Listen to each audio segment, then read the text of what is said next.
Hi, John. It's so lovely to have you here. As you know, and for the people watching, I'm Bianca, the Executive Officer of i3net. And today we have John here. Thank you so much, John, for joining us. Thank you. So John is the Managing Director of R.Stahl, and everybody probably knows him as a board member with i3net. But previously you were also Regional Manager Australia and New Zealand for 10 years with GE as well. And I know you have a very strong history in industry spanning over 30 years.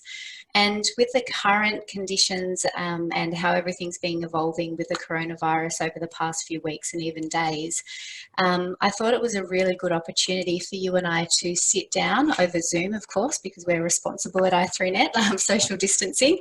I just wanted to ask you a few questions to find out the different things that you were doing, that R.Stahl is doing, during these uncertain times. So thank you so much for the opportunity to speak with you today, John. Thank you for having me.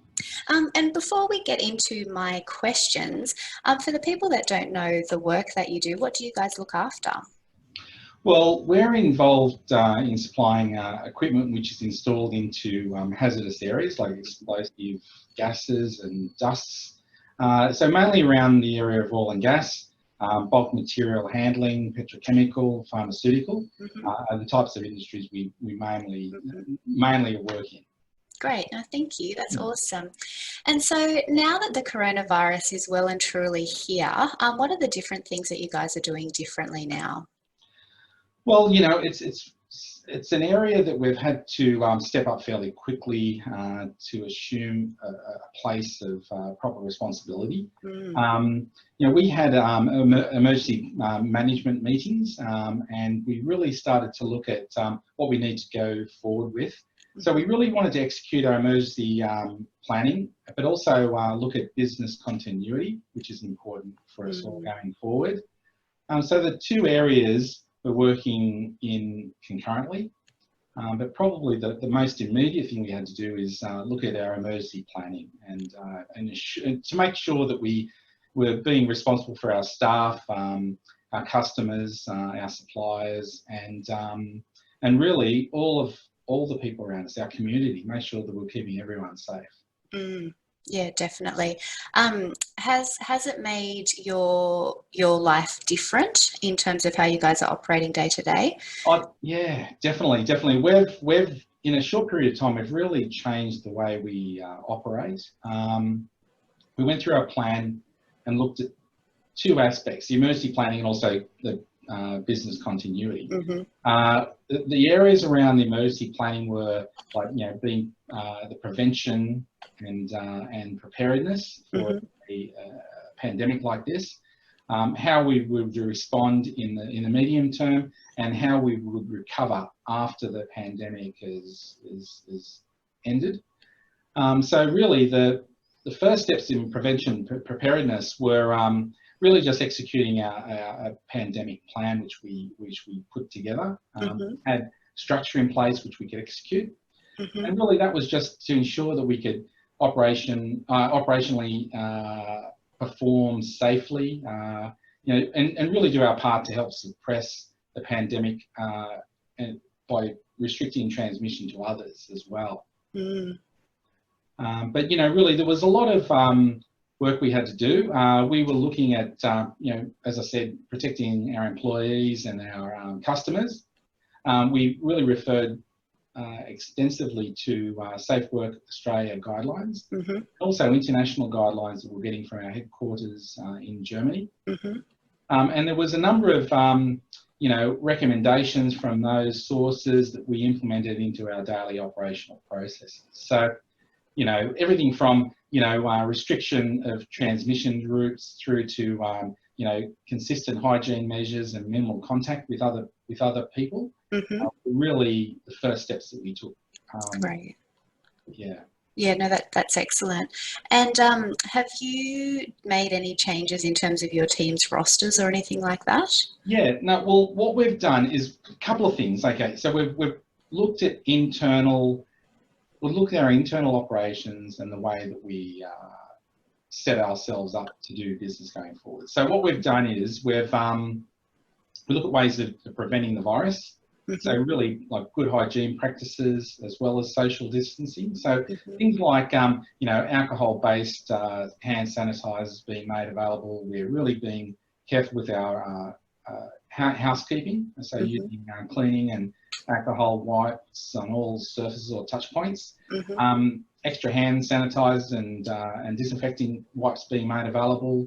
We've rearranged our office setups and ensuring that people are seated, you know, 1.5 metres apart at minimum, and we're also restricting our workspace to people that, you know, aren't necessary to be there, and putting also restrictions on travel, and really doing that in keeping with the guidelines we get from you know, the Department of Health and also Smart Traveller. So we did that very early in the piece, late February, early March. We started shutting down our travel.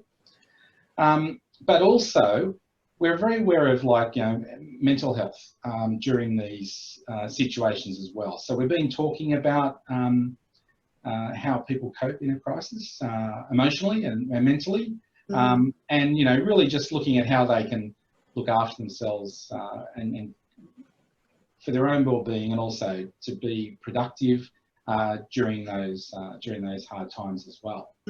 Definitely.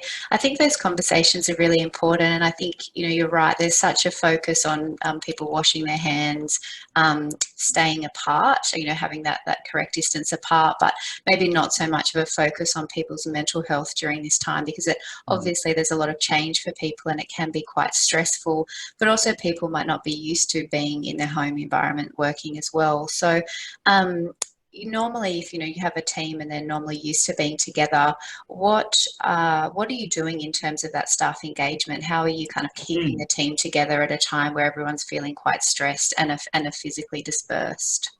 Yeah, that's right. Well, before we embarked on home offices, social isolation, we really had some discussions about that. We agreed that we would, you know, how we would perform going forward. We looked at each of our roles and tasks, and we set about activities that we wanted to do over the next 30 days, projecting forward what we wanted to do over the next 90 days, which would really see us, you know, into the middle of our winter, you know, by June, July. And then we made assumptions based on, in 180 days where we would be, and perhaps, you know, how we would go towards a recovery situation. So with everyone going forward, we all have immediate plans on what we need to do, how we want to perform. I was just conscious of people being isolated, and how that would impact them personally, and also impact them from a productivity point of view. But I think everyone's really enthused and engaged because of those discussions and some really good action plans we have going forward. So we really are looking towards you know, that as a really good response. Yeah. No.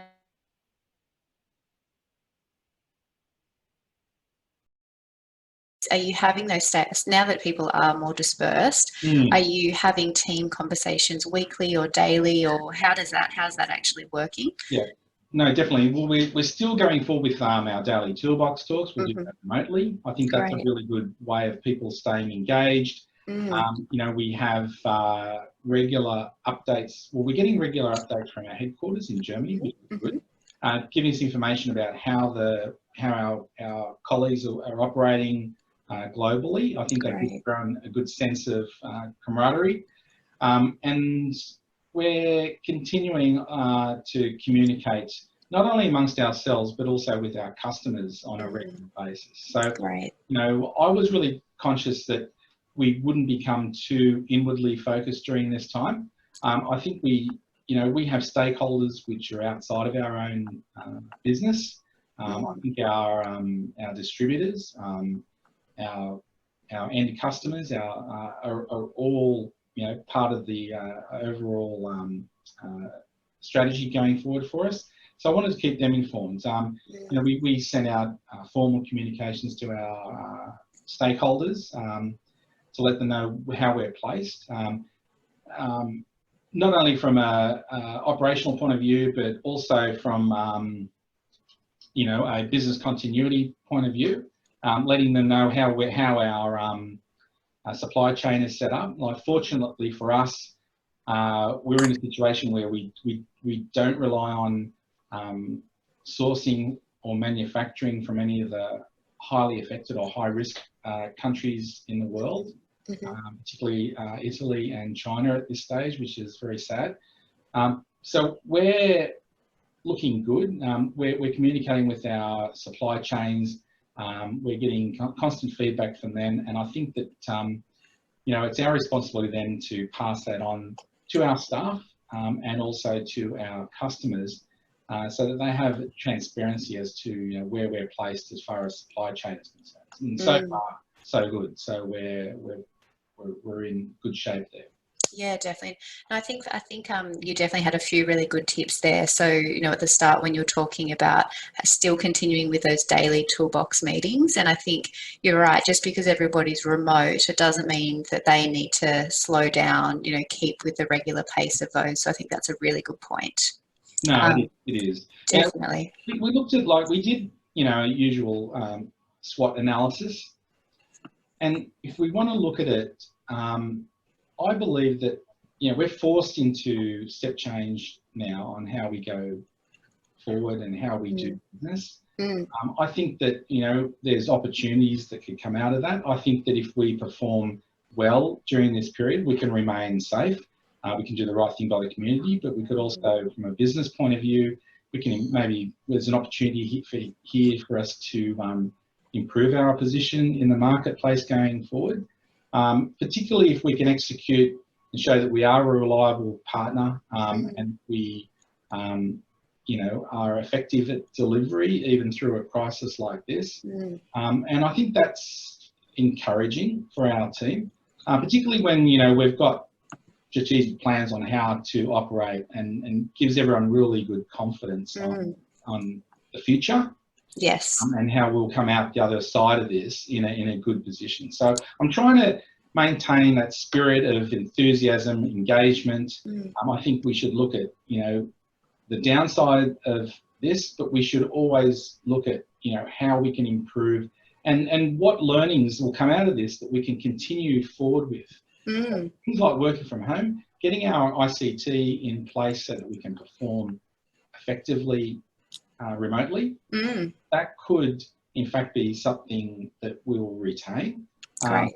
And that in itself could make us be a more effective organisation going forward. So definitely. No, definitely.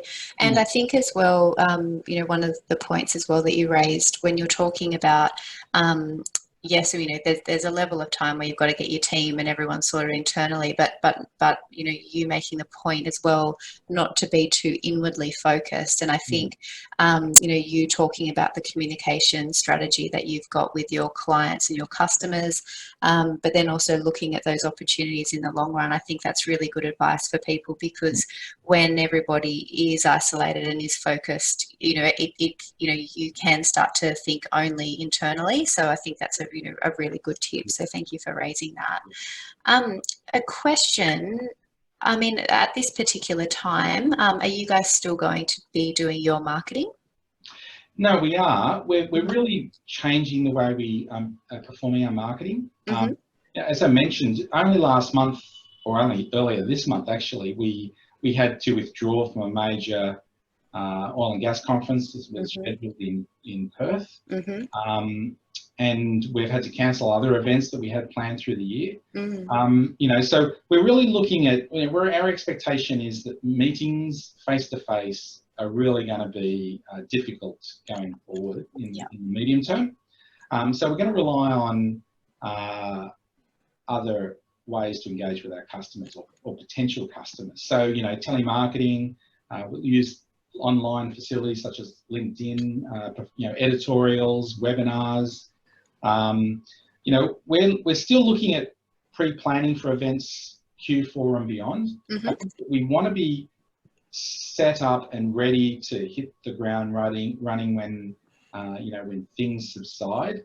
And we're also looking at, you know, ways to stimulate demand for our products and services throughout this period, but particularly in Q4 through, whether it be, promotions, etc. So I think it's just a matter of, re-engaging in other ways. Our sales team, I think it's going to be a great educational opportunity for our sales team. We're going to be writing up editorials, success stories. We're going to be, leveraging our time differently. And I think that in some ways we probably have been wasteful when it comes to travel, and the time and expense when it comes to moving around the country. But we want to do that going forward. But I think we can maybe a lot of it's just unnecessary. And I think that with the tools we've got in place now, we'll be much better placed coming out the other side. Yeah, definitely. No, that's great. No, there's some really great points there. They were my main questions that I wanted to ask you, but is there anything else that you're doing as an organisation, or that you've heard that other organisations are doing, that you wanted to share at all? Well, I think that at this stage, I think we need to remain nimble and remain agile. I think we have to keep our eyes open. We need to listen to our government advisories. I'm just looking at the information I get from WorkSafe around the country, or Safe Work around the country, is valuable information. I think that there's a lot of hype when it comes to the media, and I think we have to only digest information that's reliable. So, we're talking amongst ourselves, and we're trying to avoid information that's, could be a hype, and we're only going to reliable sources for information when it comes to decision making. So, I think we have to look at, Safe Work as a reliable source of that. I want our teams to continue to be motivated, and I think we have to try and keep an upbeat atmosphere throughout this time as well, and also show a social responsibility, because all of us have a role to play in minimising the possible transmission of the virus. As I say, flattening the curve, so that our health resources can cope with the pandemic, and also reduce the severity of it. And at the end of the day, we're all, when you get to my age, and as you say, 30 years of experience, we've been through situations, probably not like this, but we've been through situations before. We know that we're going to come out the other side. We want to do that with a strong team and an engaged team, so that we can recover as best we can. Fantastic. No, they're really great tips. So, well, thank you so much for your time, John. It's been fantastic to be able to have this conversation with you. And, I think it's such a good opportunity to be able to share, your insights and your experience with the members. And it's just so great at a time like this that we can use technology. And, it's super easy. We've just done this via Zoom. It was very easy to download and connect, and settings where it automatically records it as well. So there's so much great technology now that even though we have to stay, apart from each other, we can still stay connected. So thank you so much for your time, John. Really appreciate it. Okay, good. No, thanks, Bianca. And everybody stay safe and keep a positive attitude, and hope to see you at the next function, whenever that is. Definitely. Yeah, we can't wait to hold our next in-person breakfast event. So awesome. Thanks heaps, John. Thank you.